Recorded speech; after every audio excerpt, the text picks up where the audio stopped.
Jayden Daniels or Jalen Hurts? We'll tell you which one we are picking in our Dynasty leagues next.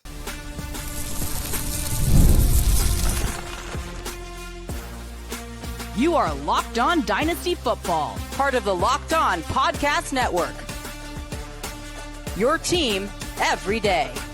Here are your hosts, Marcus Mosher and Kate Madjuk.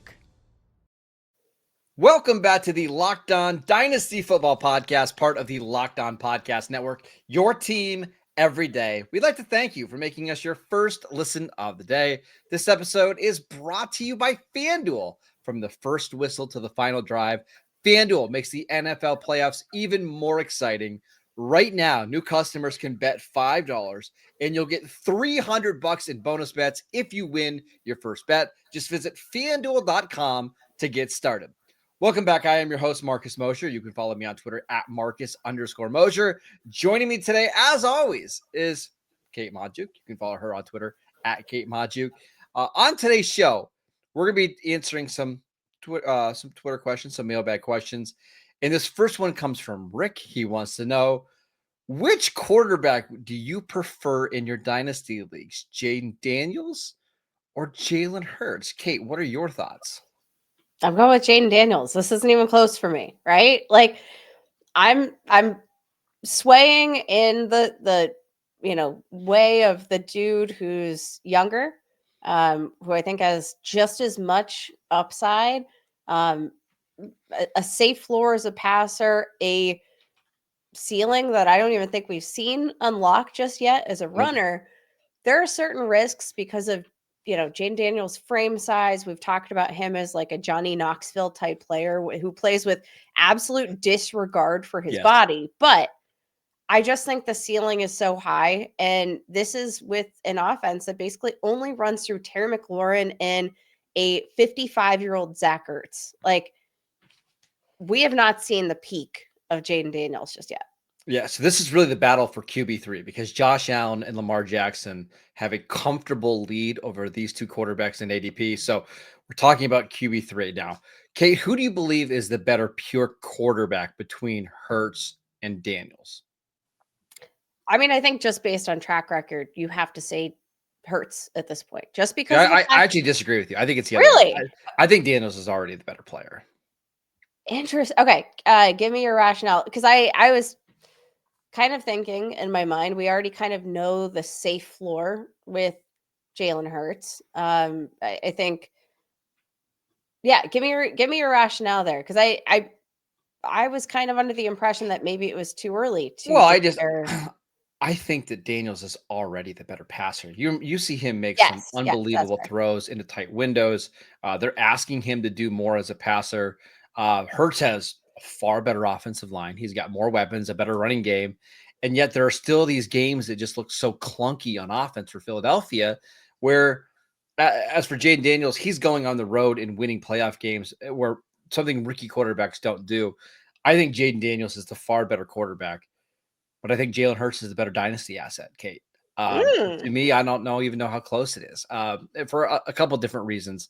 Philadelphia is just a very stable organization. Look at their wins over the last 3 years. I mean, there have been double-digit wins all 3 years with Jalen Hurts. They're always going to have a good offensive line because of Jeff Stoutland, their offensive line coach. I think the organization always does a good job of putting weapons around Jalen Hurts. He also has 52 rushing touchdowns over the last 4 years. 52. And that's where the ceiling and the floor comes for me. Like, you're just getting every single season 600 rushing yards and 13 plus rushing touchdowns. And it's going to be really hard for any quarterback, even the best passing quarterbacks, to reach that ceiling. So for me, it's Jalen Hurts. I mean, see, I don't even think we've kind of reached his ceiling in terms of the run game, though. Like, I think that's part of the intrigue, is that I just don't know we'll ever get that many touchdowns. So, like, scoring double-digit rushing touchdowns in 4 consecutive seasons. Like, I love Jayden as a runner, but he's not the goal line runner that Hurts is. Yeah, absolutely fair. And I think part of that also just comes down to like size. I don't think Jayden Daniels plays with the kind of, like, I look at Jalen Hurts, I look at, I think tank, right? And he's got those big old tree trunk thighs. He can kind of like, Jayden Daniels, not so much a power type of runner. Like he's a guy that I trust more in terms of his finesse and slipperiness as a runner, as opposed to Jalen Hurts. So I think just runs with, he does have finesse, but he runs with a lot more power in general. But I do look at Philly as an organization. I think there's a lot of stability there. Mm-hmm. But I also kind of look at some of the narratives that have come out of Philly about Jalen Hurts, maybe his leadership style not necessarily meshing with the organization. There's been a lot of rumblings in that regard. And I think we've seen over the course of the last 10 years that Philly is an organization that is willing to make changes, even if unexpected. They moved on from Doug Peterson fairly quickly after his Super Bowl run, paid Carson Wentz, moved on from him just kind of without a second thought. Part of me does wonder, like, if these rumblings kind of keep continuing about Jalen Hurts, and I don't think he's a bad leader, and I don't think that's necessarily what we've read about, Jalen Hurts, but I think part of what we've read is that maybe his style isn't as congruent with like the Philly way. We've heard he's kind of a quieter leader, and that hasn't always sat well, it seems, with those within the organization. I don't know. Philly's just an organization that I'm like, yeah, there's stability on the offensive line and in general, but are they 100% committed to Hurts? Because like, let's not forget, I don't know, like 3 weeks ago, this was an organization that was like ready to toss Jalen Hurts overboard because they took the ball out of his hands. They were running the ball a ton, weren't really giving him a ton of leeway as a passer. The receiving core was frustrated. Like, I don't know. I get it. I mean, I understand. I think there's a lot more risk when it comes to like potentially the Eagles making a big move. However, I think the Eagles are going to the Super Bowl this year. That's at least my thought. I think they're going to win this week against the Rams. They're going to beat Detroit in Detroit, and that'll be Jalen Hurts' second Super Bowl appearance in the last 3 years. And it's going to be awfully hard to convince your fans that you can do better, especially when you've got so much money tied up into Jalen Hurts over the next couple of years. I just look at somebody who has scored over 34 touchdowns in each of the last 3 seasons. He gives you the rushing upside that you want. He gives you the passing floor, at least week to week. As much as I love Jayden Daniels, and I think he's a better pure player than Hurts, I think Hurts is the better fantasy and dynasty asset. Maybe the answer is I don't think you can go wrong with either of these dudes. I think both really talented quarterbacks. Both of them obviously bring a ton in the rushing game. I'll take either, and I will happily take either. Jayden Daniels, though, I think there's no doubt Jayden Daniels is more fun to have on your dynasty team, right? And it's watching him week to week, you're going to get a lot more enjoyment out of it. But if you actually care about like winning, I think Jalen Hurts is a better option. Okay. We'll see. Let's talk about some receivers that currently don't have a quarterback, either on their roster or just in general. Let's talk about Garrett Wilson and a couple others next. This episode is brought to you by FanDuel. From the first whistle to the final drive, FanDuel makes the NFL playoffs even more exciting. Right now, new customers can bet $5 and get $300 in bonus bets if you win your first bet. That is $300 to keep the action going. We've got some awesome games this weekend. Can't wait. The FanDuel app makes it so easy to go place a bet on your favorite team or your favorite prop. Plus, when you win, you get paid instantly. No waiting around for your winnings, whether you're betting on, again, your favorite team or just trying to add some excitement and drama to the playoffs. FanDuel has got you covered. Just visit FanDuel.com to join today, and you'll get started with $300 in bonus bets. That is FanDuel.com. Make this playoff season unforgettable with FanDuel, an official sportsbook partner of the NFL. Welcome back to the Locked On Dynasty Football Podcast. We'd like to thank you for making us your first listen of the day. Okay, we've got this next question here from John. He wants to know, how do you guys value wide receivers who currently don't have a quarterback? And I'm wondering if they're mentioning guys like Malik Neighbors, who the Giants have. I think is it Drew Lock is the only quarterback on the roster. Believe Garrett Wilson, where I think the only quarterback there is Jordan Travis, and even your guy George Pickens, who I think the Steelers doesn't have a just had quarterback. Skylar Thompson, so they do have a quarterback technically now. But how do you value those receivers going in the offseason when the quarterback position is so unstable? I'm starting to get to the point, especially in today's NFL, Marcus, where I don't think you can change a player's dynasty value, right? I don't think you can really evaluate them that much differently based on the lack of quarterback because of how rapidly an organization can change. Now, obviously, that's kind of painting with a broad brush here. I think there's certain situations that you can say, like certain organizations that historically the way they build their teams and the way they approach free agency and trades, that you kind of know, like, okay, we're probably stuck like this for a good while. Like I'm looking at, the New Orleans Saints, for example. The Washington Commanders were a great example of that before they brought in new ownership and cleared house, right? Like organizations like that, I think you can kind of build that into the picture a little bit. But most things, I think we're seeing now more than ever, an organization can transform literally overnight. And it's really hard to devalue a player like a Malik Neighbors, who has already proven that he didn't have a quarterback this year, right? Like still produced as a top tier weapon. Brian Thomas Jr. produced with Mac Jones as quarterback. Like I'm factoring it in less and less and trying to go evaluate the player, evaluate the talent.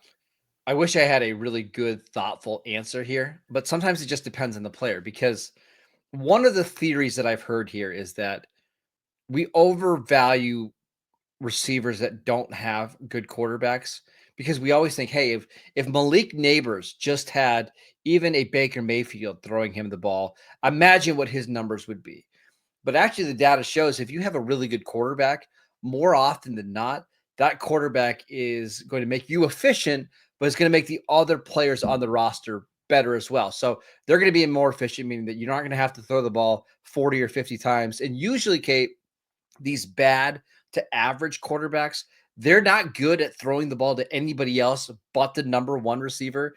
And that's why in some of these situations, these guys get quarterbacks and then their numbers don't really change all that much. So a lot of it for me is just dependent on the player.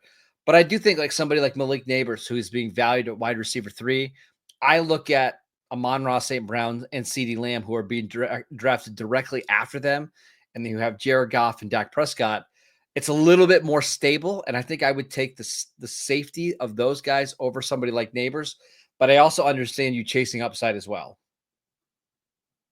I definitely, all of this kind of comes with a sense of nuance because you have to consider the organization, you have to consider all those things. But I definitely, the wide receiver position in particular is one that I think generally wins out.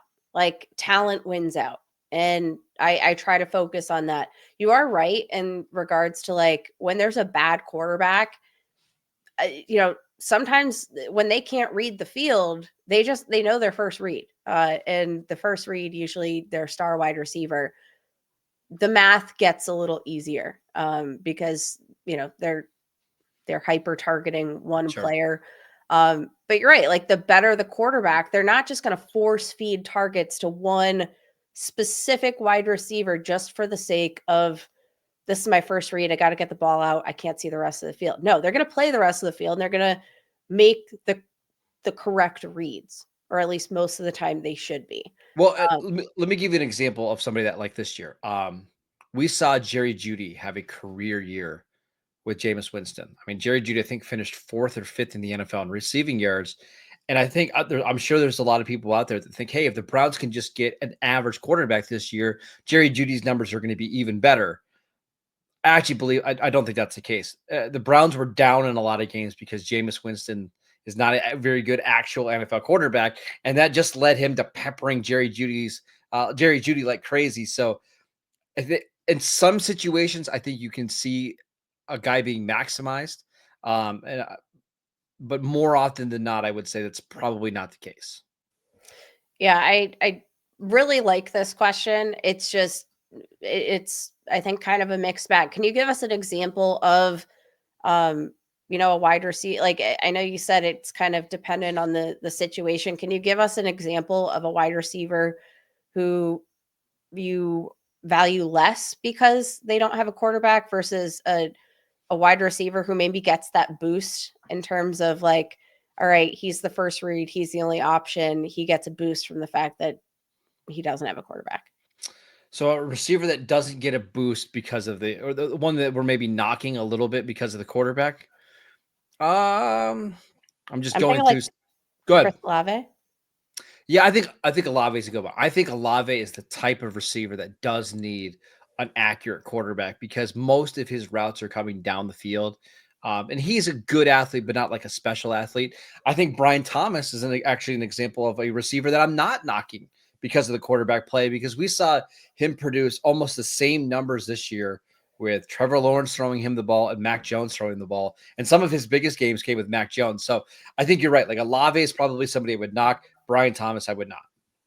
Yeah, very, very interesting and nuanced conversation here. But regardless, I do think that that's an example of, one of these things that you do have to evaluate on a case by case basis, but try not to be too overreactive. Like I said, this has been kind of an interesting run in terms of transformative runs for franchises, right? Like we've seen a lot of teams turn it around rather quickly, I might add, in the past couple of seasons where, a destitute franchise suddenly looks like the real deal. We are seeing teams make fairly aggressive moves in terms of like the trade market.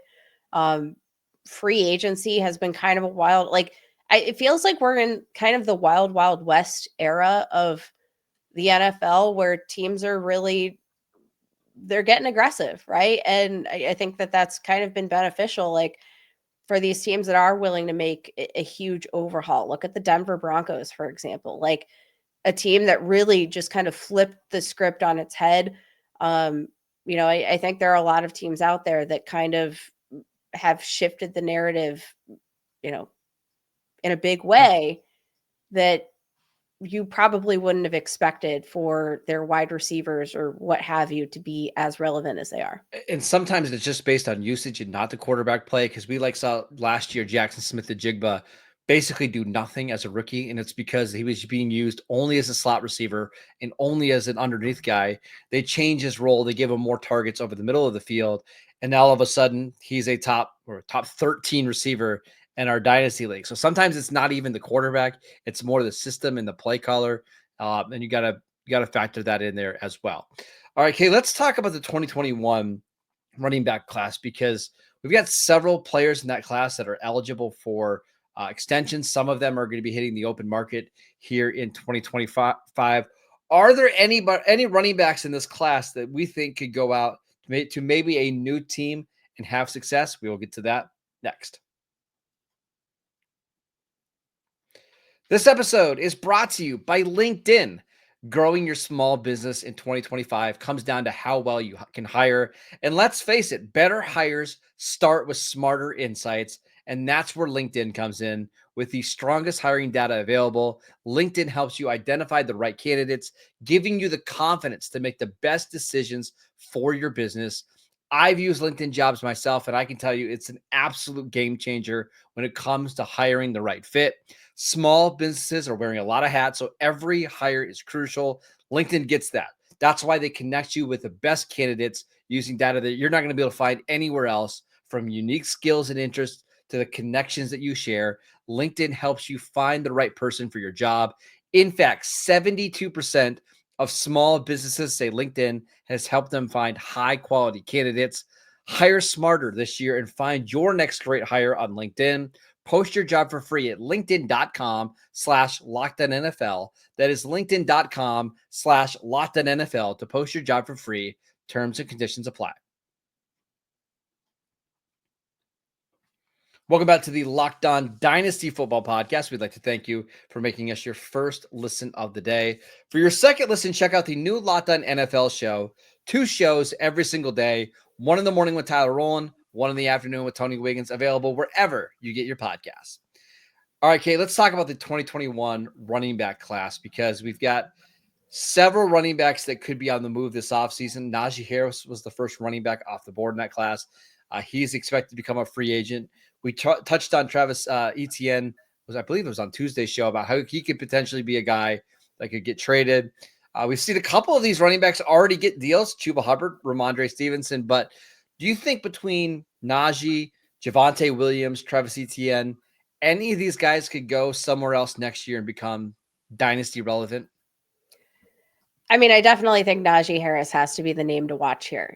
There's no guy in this draft class that has run for more yards after contact, more rushing touchdowns. Like Najee Harris has been a player that feels like he's been significantly underwhelming in general throughout his career, but a player that I think his tape has generally improved season over season.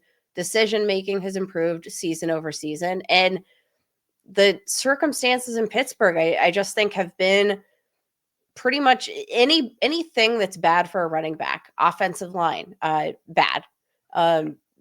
Lackluster offense that's not put in a position to score very often. That has been the entire picture of the Pittsburgh Steelers here. Even in terms of like their decision making when they put them on and off the field, like there are times where Najee Harris will break off a huge run and Arthur Smith pulls him for, a cold Jalen Warren. Like it hasn't felt like there's been a rational approach to Harris's usage in Pittsburgh. Yep. And I think if he's behind a better offensive line with just a better offensive situation, like imagine him with the Minnesota Vikings, Marcus. Like that's probably a 1,500 yard rushing season for Najee Harris. And I don't think anybody would bat an eye. My biggest issue with Najee is that he just has a ton of work on his body for somebody who is going into free agency. Now, he's not a particularly young running back. He's 26. I think he's going to be 27 this offseason. Already 1,100 carries in 4 years with the Steelers. His durability is maybe his best trait. So where could he go that could potentially, where he could get a big workload and be more efficient? I'm not sure. I'm also just not ruling it out because we have seen like James Conner leave, went to the Cardinals and became a better running back in a better situation. Maybe Najee just needs to get out of Pittsburgh and get to a team that knows how to better utilize his abilities. I'm just not sure what team that is yet. I mean, that's totally fair. Among active running backs, Najee Harris actually ranks 19th in career touches. That's behind guys like Derrick Henry, Joe Mixon, Alvin Kamara, Christian McCaffrey, Saquon Barkley. Saquon Barkley has almost 600 more career touches, obviously has a few more seasons under his belt. Well, that's the thing is like all those guys are drafted in 2016, 2017, 2018. Oh, absolutely. Absolutely. I'm not trying to compare the draft year, but my point is that, okay, like pound for pound or touch for touch, we've seen these guys playing some of the best football of their careers. Aaron Jones, almost 1,800 career touches dating back to 2017. Does the draft year matter as much as the touch total? I don't think so. I understand why that might be a team concern in terms of offering him like a 3-4 year deal. But would I be surprised if he got a 2-year contract worth $25 million? I honestly wouldn't. Maybe not. And I think a lot of it's going to depend on the quarterback because I do think he's a good overall running back that can play on third downs and it's a good pass blocker. So there will be teams out there. And listen, there's a bunch of teams out there that have infinite cap space that are going to need to spend it somewhere. And maybe they just feel like, hey, let's bring Najee in because we know he can handle a big workload. He can play all 3 downs. Of all the running backs we're going to talk about, he's probably the one that I'm the most optimistic about because Travis Etienne just doesn't look like the same athlete after a couple foot injuries. Javonte Williams had a massive knee injury a couple years ago. He doesn't seem like he's the same guy. Not a great running back class, and I'm not really counting on any of these guys going forward. Yeah, and I mean, again, just kind of looking at the general circumstances here, like I think there's going to be teams that look to like we talked about the Bengals, or we're going to talk about the Bengals. Like I think the Bengals are a team that maybe are going to look to the draft because they have some they're a team that hasn't historically paid up for big time free agents, right? And they're a team that probably is going to try to look for a little bit more value. But like you said, there are going to be teams that I think just have the money to blow. And I think the tape has been much better on a guy like Najee than you probably would have guessed.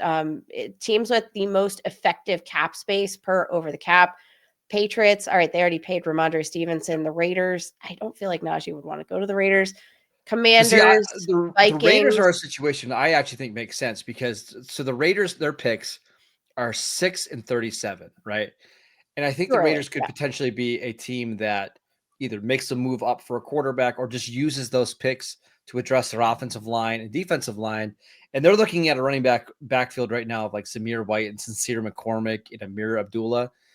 They've got all this cap space. They're not going to be paying a quarterback. Why not pay Najee $10 million a year to come in and play with a Shedeur Sanders?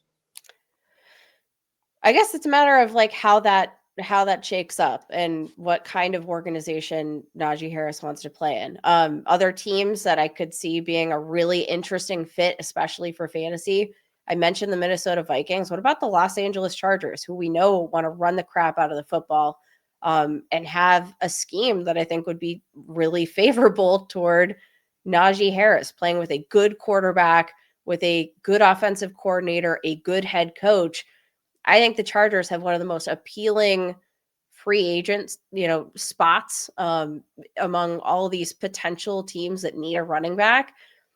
Najee Harris with the Los Angeles Chargers, I think we'd see him valued somewhere as a top 15 running back in Dynasty. And I could see that.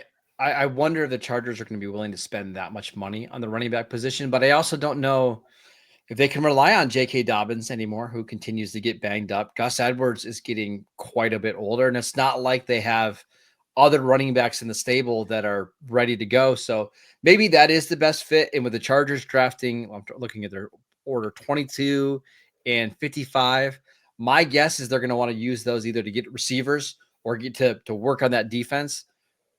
It's not a bad fit. I could see that one. I like it. Okay. All right, that is it for today's show. We want to thank you for making Locked On Dynasty Football your first listen every single day. Go check out the channel on YouTube. Get your podcast wherever you get your podcast. We're free and available on all platforms. Follow Kate on Twitter at Kate Majuk. I'm at Marcus _Mosier, and we will see you right back here tomorrow.